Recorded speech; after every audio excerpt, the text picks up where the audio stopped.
सीताराम पदाम्बुजो मधुर यन्मानसं लीयते सीताराम गुणावली निशिदिवा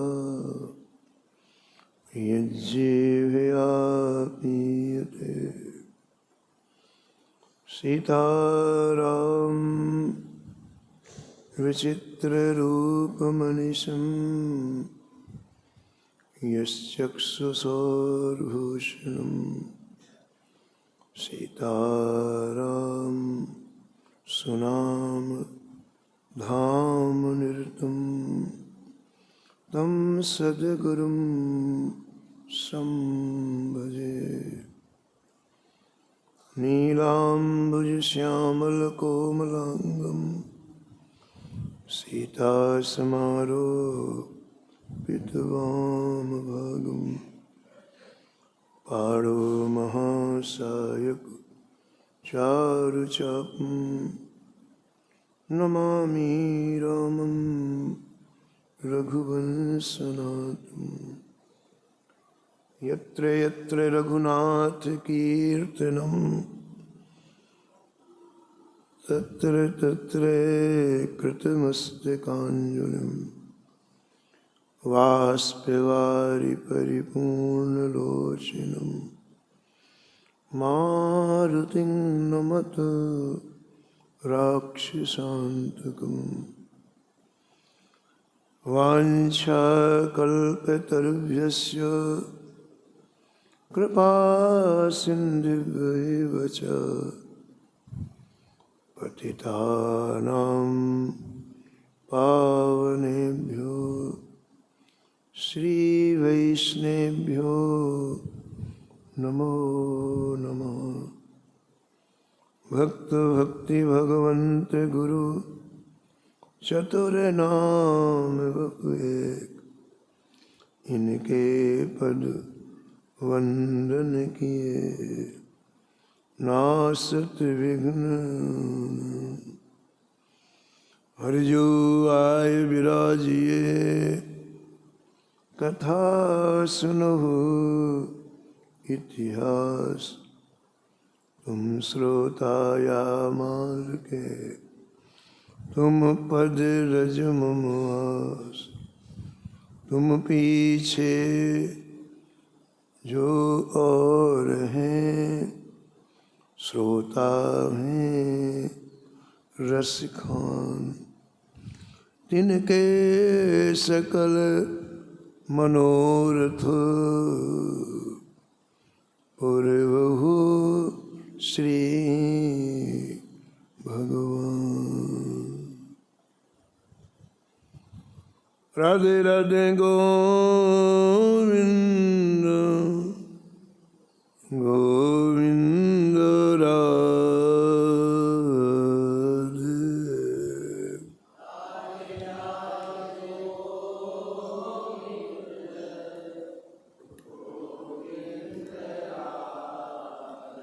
राधे राधे गोविंद गोविंद राधे।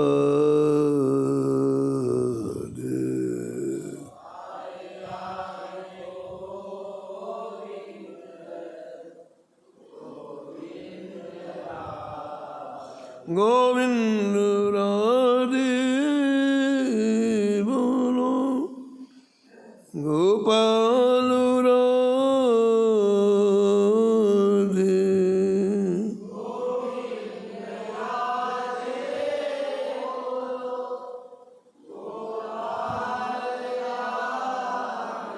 राधे राधे गोविंद गोविंद राधे।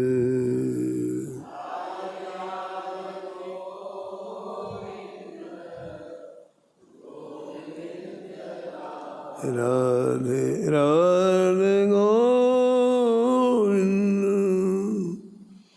गोविंद राधे।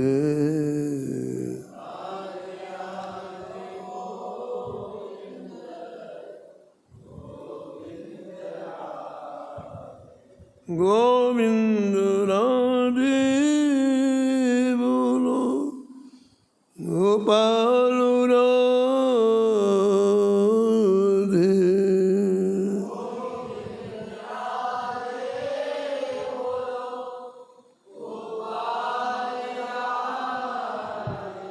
राधे राधे गोविंद गोविंद राधे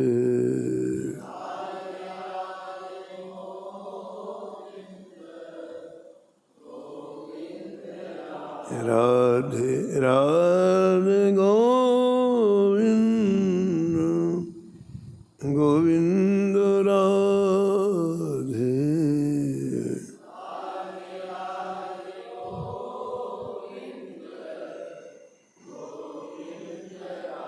राधे राधे गोविंद गोविंद राधे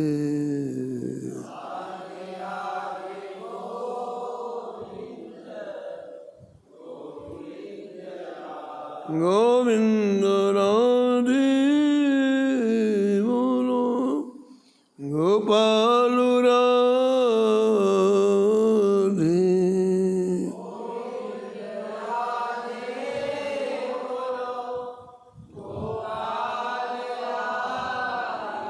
राधे राधे गोविंद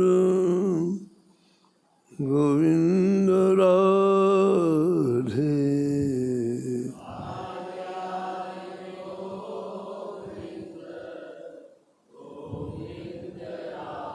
राधे राधे गोविंद गोविंद राधे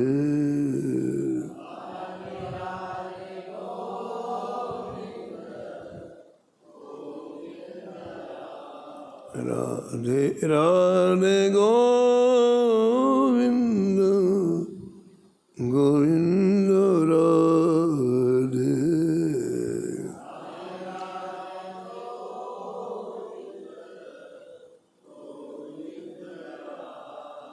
श्री जानकी वल्लभ लाल की, श्री मंगलमूर्ति हनुमान जी महाराज की, परिकर श्री भक्तमाल जी की, सब संत भगवान की, श्री स्वामी अग्रदास जी महाराज की, श्री नाभाजी महाराज की, श्री प्रियादास जी महाराज की, श्री वृंदावन धाम की, श्री बांके बिहारी लाल की, श्री राधा वल्लभ लाल की, श्री गिरिराज जी महाराज की, श्री यमुने महारानी की, श्री राम नाम महाराज की, श्री महाराज जी की। जय जय श्री राम।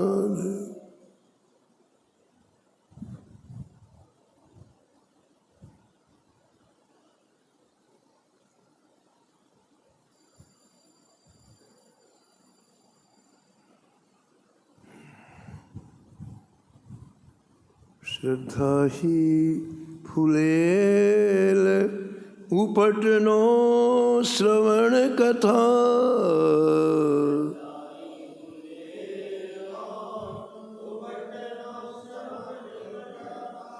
मेल अभिमान अंग अंगन छुड़ाइए,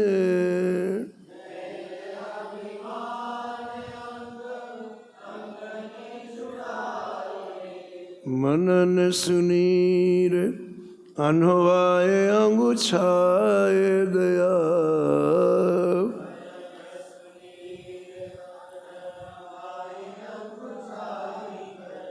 नवनी बसनपन सोंधुले लगाइए,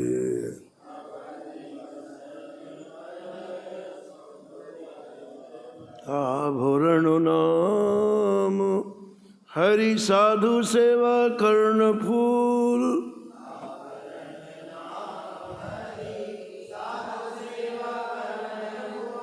मानसी सुनत संग अंजन बनाइए,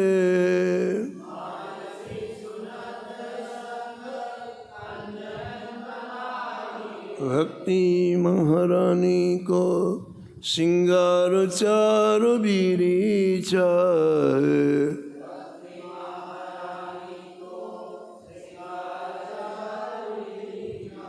रहे जो निहार लहे लाल प्यारी गाइए, रहे जो निहार लहे लाल प्यारी गाइए, लाल प्यारी गाइए, लाल प्यारी गाइए। प्रातः स्मरणीय परम वंदनीय श्री भक्तमाल के रचयिता श्री नाभा गोस्वामी जी परम पावन ग्रंथ श्री भक्तमाल में भक्तों के दिव्य चरित्रों का वर्णन किया है। श्री भक्तमाल के टीकाकार श्री प्रियादास जी महाराज ने श्री भक्ति महारानी का श्रृंगार किया है। भक्तमाल का लक्ष्य भगवान की भक्ति हमें प्राप्त हो जाए, इसलिए प्रारंभ में इन्होंने भक्ति का श्रृंगार किया, लेकिन दिव्य उपकरणों से श्रृंगार किया जो आप पिछले दिनों श्रवण करते आ रहे हैं। भक्ति महारानी को आभूषण पहनाए श्री प्रियादास जी महाराज जी ने। कौन से आभूषण? बोले हरि नाम के, भगवान नाम के, राम नाम के आभूषण पहनाए। आभूषण से शरीर का सौंदर्य खिलता है और अलग अलग अंग के अलग अलग आभूषण होते हैं। हाथ के अलग होते हैं, पैर के अलग होते हैं, सिर के अलग होते हैं, कान के अलग होते हैं। ऐसी भगवान नाम जब धीरे धीरे व्यक्ति उसमें डूबने लगता है तो शरीर के प्रत्येक अंग से नाम निकलता है। यहाँ तक कि हमारे जो रोमकूप हैं उनसे नाम निकलता है। मनुष्य के शरीर में 3.5 करोड़ रोमकूप हैं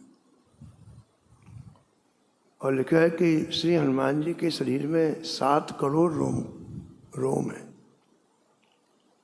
उन 7 करोड़ रोमों से हनुमान जी का नाम निरंतर नाम निकलता है।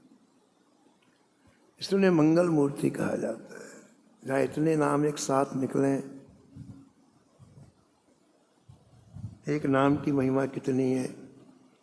और जिनके वपु से, जिनके शरीर से हर पल हर क्षण करोड़ों राम नाम निकलें, वो मंगल मूर्ति होंगी। तो श्री नाम महाराज जो व्यक्ति जितना लेता है वो भक्ति महारानी को आभूषण पहना रहा है। अब आगे कहते हैं कि श्रृंगार में कर्णफूल का बड़ा महत्व है। तो कर्णफूल क्या है? कानों में पहनने वाला एक आभूषण कर्णफूल। वो कर्णफूल क्या है? हरि साधु सेवा, श्री हरि की और संतों की सेवा ही ये कर्णफूल है। कर्णफूल का अलग से नाम क्यों लिया? पहले आभूषणों का नाम तो ले लिया, अब कर्णफूल का अलग से नाम क्यों लिया? कहते कर्णफूल की एक विशेषता ये है, ये सौभाग्य का चिन्ह माना जाता है। और कर्णफूल ना हो तो बाकी श्रृंगार का कोई महत्व नहीं है, यानी फिर सौभाग्य की हानि मानी जाती है।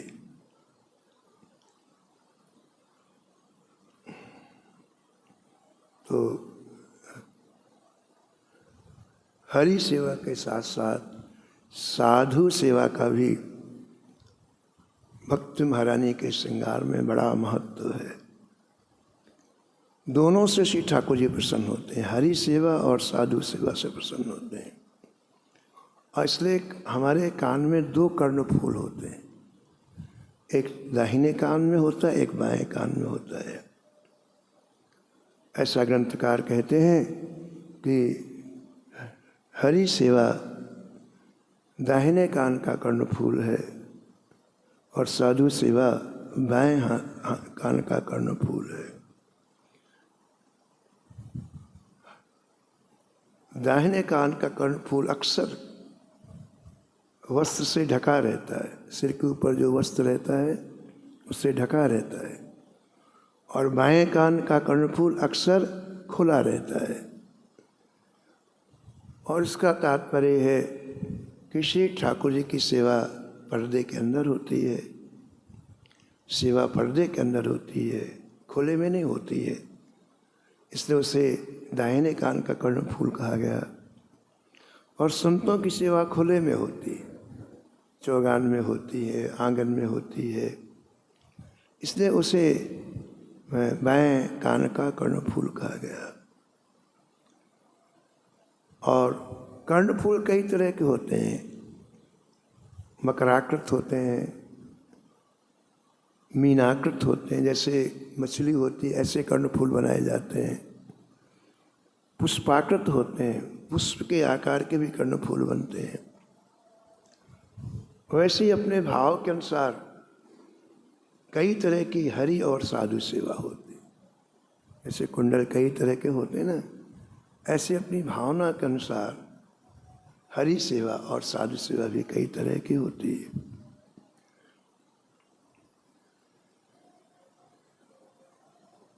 तो पूज्यमाला जी कहते थे कि हरि सेवा और साधु सेवा में दो संतों का स्मरण करते थे। पहले हरि सेवा में श्री जयमल जी का स्मरण करते थे। श्री जयमल जी मीरा जी के चचेरे भाई हैं, मेड़ता के राजा हैं, और मीरा जी से उम्र में छोटे थे। इन दोनों के ऊपर, श्री मीरा जी और जयमल के ऊपर, श्री राव दूधा जी के संस्कारों का प्रभाव पड़ा।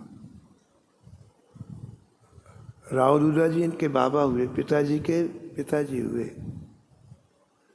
लेकिन बड़े साधु से भी थे, राजा होते हुए भी। इन दो बच्चों के जो संस्कार प्राप्त हुए बाबा से हुए।